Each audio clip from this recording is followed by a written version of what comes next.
That is indeed the hope, that it not be bad, that it give more than it takes.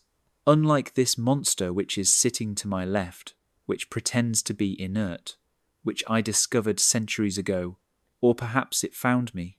That's something I could never quite determine.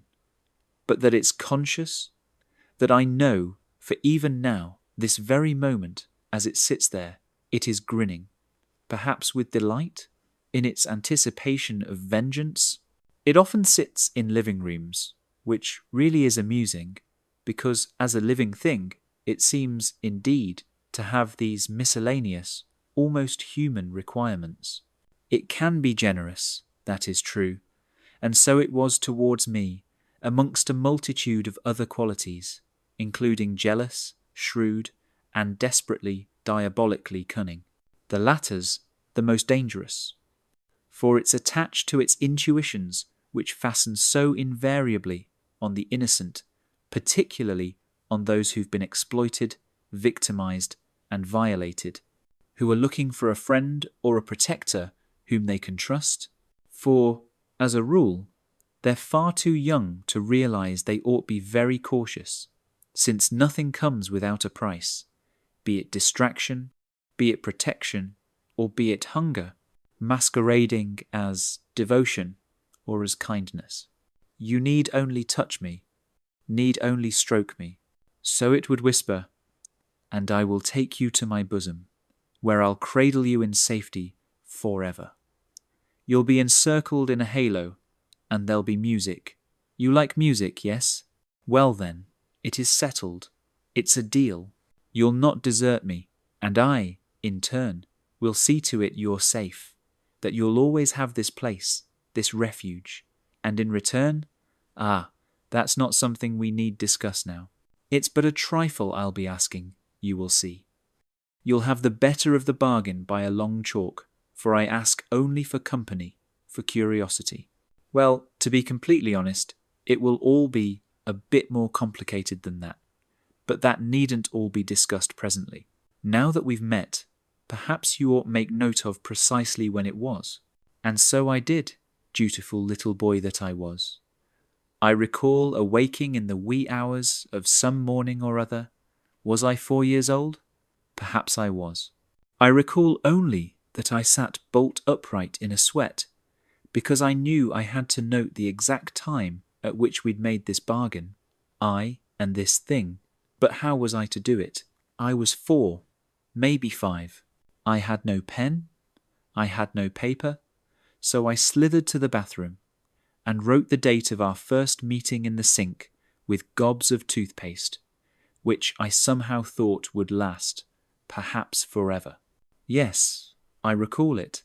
My pea-brained hope was that it might last forever, for surely something this monumental, something as grand and memorable as this clearly was, need be inscribed upon the heavens themselves, for I'd somehow awoken to a new and kinder world, which now offered me an exit, an asylum, an escape valve which was to be constantly available, and to which I could turn whenever I wished. It only asked that I caress it, in order that it might answer me with music, which would save me, that much was clear, for it had promised, though I knew of other promises made by those who had assured me I could trust them, with their words or with a glance I should have seen through had I been older and more worldly. Yet the promise of this thing seemed rather different, for, first and foremost, the others in the house would have no way to know we'd made this bargain. They just assumed it was a dead thing. They barely saw it. It was just furniture for them. It never beckoned or intrigued them. They passed right by it on their way to make a meatloaf, or to grab a belt with which to beat me. They didn't see it, didn't know of its existence, though it was often said. In fact, there was a legend in the house that, at one time, the hobbling crone had known full well of its existence, nay, was even forced to marry it for a time, and to spend countless hours in attempts to please both it and her own mother, who had made this marriage mandatory, and for years, at least that's what the myth had been both in that house and in the house in which I'd grown up, that is, until the crone grasped that she'd be able to bamboozle some young man and to impale him on a meat hook, and then drag him to this house, our house, the house in which I lived, which now contained both him and her, as well as me, along with this monstrous, toothy, black behemoth former husband of hers, which held no further interest for her, and which she took great care to never ever touch, for that was how she thought it fit to recompense the mother who'd engineered all that so many years ago, all that enforced unpleasantness and drudgery, that slavery to a chore which she so resented, that mother who'd made her sit obediently for hours and for years, caressing furniture she loathed so deeply, and which she could not wait to cast aside at the very first opportunity. Well then, now she'd done so, she had two victims, who were made of flesh and blood, not wood and steel and melodies, for which she'd seemed to have some aptitude, but never, ever the slightest feeling, and which now she'd never have to play again. And yet she'd dragged this former husband, this black behemoth, and had placed it in our living room, a seeming place of honour, which was odd, for she despised it. This is a story far too deep, or far too simple. Either way, it can't be known or finessed to mean something. And furthermore, there's not one reason it should be of any interest. For fairy tales of witches in bad marriages are legion. And the point is that the monster beckoned me now, as if it were a woman, who'd be my saviour. There's a bit of fire and brimstone of which this business smelled and smells. I can't deny that was the case, although there wasn't any poodle, no dramatic trails of fire, just this behemoth, this great black box, sitting there and salivating, seemingly benign, and even cheerful. I began at once to play. This wasn't bad, not as great as it had promised, as she had promised. But even so, if I could soothe myself, if I could cast myself in some fable in which I'm something worthy, who, in between the many beatings might be praised, well, that was better, was it not? I had no reason to refuse, and signed the contract. It was hardly an ecstatic thing, but when you're on fire, and see you're bleeding, and that you're being flayed alive, a distraction of the simplest kind is welcome, though this distraction wasn't simple. It required commitment, endless hours of study and practice, but that was fine. I was a curious boy, and have remained so. This was as interesting as anything else of which I was aware, so I could hardly turn it down. No one had previously made me any sort of promise, without shortly after having done so, plunging one or more sharp objects in my bowels, and that hardly seemed what was being offered here. There was a contract, a mental promise, but no compact to be signed in blood, or so, at least, I thought at that time. Rather, I was being offered shelter, an identity, a way to navigate the filth, to survive the violence, the unpredictability, the hatred, the constant wishing that I'd die, not just by my hands, but by hers, above all from her. Loud and clear and almost daily proclamations. She made it clear that's what she wanted. Well then, now I had a way I could fight back. Why I wished to, I don't know. There was this thing in me. It's in me still. This idiot who just wants life, to keep on breathing and not to die. Why that should be so, I did not know. I don't know now. I only know that I embraced that marriage and said I do to that identity, to that commitment. This was me now. I had a path, was on that path.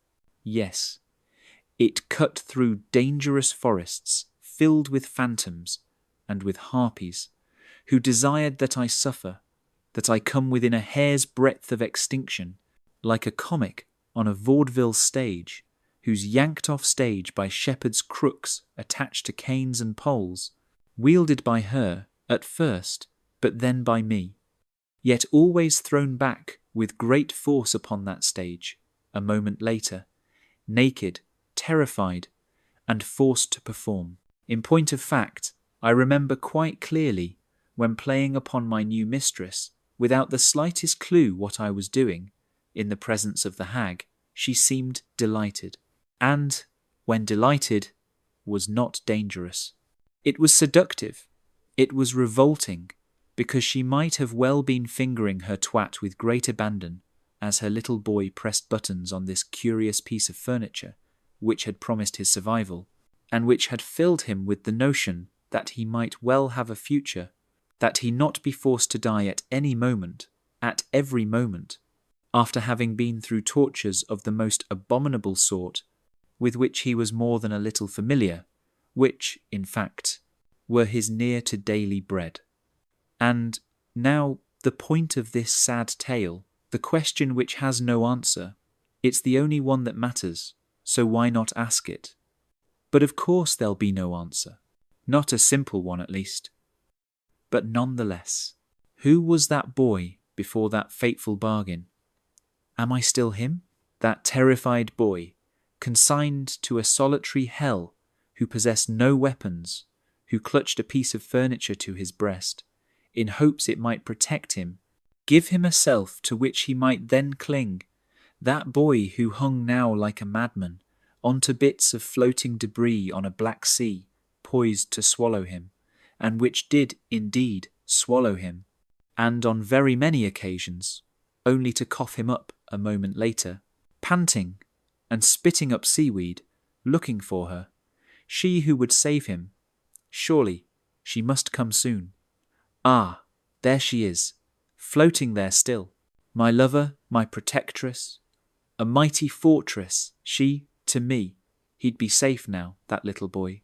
I'd be safe now, for an hour, for a month, a year or two, who knows, perhaps be safe for even longer. It was a lie, like all marriages are lies, a lie, but perhaps a slightly less noxious one than most, a white lie perhaps.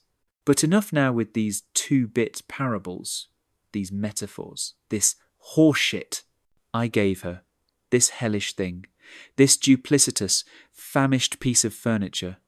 I gave her my fucking life. I entrusted it to her, and what did I get in return? Yes, I got something. I did. Indeed, I did. 60 more years of life. For had I not met her, I would have been gone at 5 or 6 years old, perhaps even earlier. Would that not have been better? And how much better still to have never existed in the first place? But who is that lucky? I had very little talent, I'm fairly certain. Anyone who spends 40,000 hours masturbating over a piece of furniture will become somewhat adept at negotiating its needs. Something of a carpenter, as it were, learning to encourage it to do this or that, even wheedling out of it, out of her, a bit of something that he'd liked to think he'd created, which was somehow novel, but of course that was always and ever bullshit. It was no more novel than the shit I might have just taken on the way to sitting another 6 hours in front of that greedy, insatiable, satanic contraption. I gave her my life, and she gave to me a way in which to continue living that life, a perfectly stupid arrangement, benefiting no one, at the very most a venal and cowardly arrangement, at least on my part. That's not a grin I see when I look to my left. It's a grimace, or, more likely, a scowl of contempt, a licking of lips, the smirk of victory. I have swallowed your life, you fool. I blinded you, made you my hostage. You've been walking down a lethally lonely path, down, down, down, with, at each and every moment, the noose you never noticed I had cast about your neck, and which I tightened ceaselessly, the function of which was to ensure you not look this way or look that way, that you only go on doggedly and blindly, drowned in this fictional character we'd colluded in creating. Now that the novel is drawing to its close, there's no need to continue the charade. You've lived a reasonably long life, and it's been no news to you, utterly empty and utterly meaningless. Are you surprised by that? Then you are still the fool I took you for 6.5 decades ago. Music is utterly empty and utterly meaningless. As you are, what did I get from all this, you ask? That I shall not tell you. It's unlikely you'd understand, in any case. Goodbye. I leave you, so you can be again that 4-year-old in the basement, alone, terrified, minutes away from being eviscerated for the umpteenth time, of no longer by her, that is true, but by the world, which is only her, after all, writ large. She is everywhere. Beneath you, in the skies, in your dreams, in your bowels, in the food you eat and upon which you choke, in the life you lead upon which you choke no less, in the face of which you are equally helpless, equally naked, as you were when she would so viciously attack you, with her fists, and with your belts, and with those drawers, and, worst of all, with her foul tongue, which is now your tongue, for she lives in you. You use it now, on those by whom you're threatened, on those you love, and whom you wish to love you. She flays you alive from the inside out. You have become her fondest wish, your worst nightmare, your life. But of course, it was not just she, the ghoulish, fiendish piano harpy, that spoke to me thus. It was the crone herself. It was all women. It was my wife. It was my sister, my first girlfriend's, my first wife, the horrid second one, and life itself, my every doomed to fail attempt to rip through this cage of flesh, of pain, to find something, to find someone that would hear me, who would see me, who would know me, and not simply, reliably, inevitably, and incessantly betray me. The world is on fire, with laughter, with the most hideous laughter, at me and me only. This is the last act that's clear enough and, apparently, quite the most hilarious. I am a contemptible, desperately gullible, and apparently still incomprehensibly hopeful thing, hence the most contemptible sort of idiot. A squashed and macerated thing who can no longer hear, speak, eat, piss, shit, breathe, swallow, blink, move. And who is to write the music for this scene? Not I. Not anyone, for there can no music sufficiently awful, horrifying, eviscerating enough to paint this moment, this tightrope on which a marionette stumbles above a planet engulfed in flames. There can be none, for there are no players left. They've all been incinerated, the lucky bastards. There is only me, dangling, drunk with grief, clutching my torso through which a harpoon has been passed, and with this maddening, incessant tingling in my extremities, and dancing. I, who cannot dance, shrieking to no one above me, no one below me, no one beside me, and if there were, it would make no difference. The world is this Ouroboros, devouring its own poisonous tail, and I am that terrified child again, eating another stumbling, shrieking marionette, and another, becoming again the child who eats. What is that sound, dear God? Is it the slow movement of the Schubert cello quintet? Of course it is. Who's playing it? For there is no one left to play it. This is not possible. Perhaps it's the voice of a God I wish existed, I cannot say. But why now? This last gasp of a pockmarked, syphilitic sorcerer, a couple of stumbling steps from death? Another lie, of course, but such a beautiful one, such a beautiful, magnificent lie, the one I was promised. It's still playing, yes, very faintly, but none the less. But this time it promises nothing, and nothing is precisely what I must come to desire, for it is upon me.